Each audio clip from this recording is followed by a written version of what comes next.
Le 23 février 2025. On n'en sait jamais trop.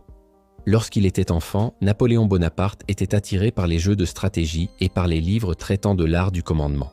Il entra dans une école militaire, mais son objectif n'était pas de devenir militaire de carrière, et il avait des difficultés à s'intégrer. Il préférait apprendre, et ce de façon compulsive, tout ce qu'il y avait à connaître sur les arts militaires. Il lisait avec voracité et impressionna ses instructeurs par l'étendue de son savoir. On lui confia des responsabilités très tôt, ce qui était inhabituel. Il apprit rapidement à garder la tête froide, à tirer des enseignements de ses expériences et à réparer ses erreurs.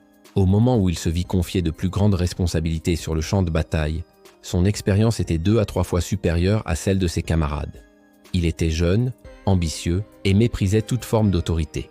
Ainsi, lorsqu'il se retrouva aux commandes, il révolutionna l'histoire militaire, modifiant la taille et la configuration des armées et mettant en place des manœuvres, entre autres choses. Au terme de son apprentissage, il avait acquis un sens exceptionnel du terrain et de la structure générale d'une campagne militaire. Il était connu pour sa capacité à analyser une situation donnée d'un seul coup d'œil.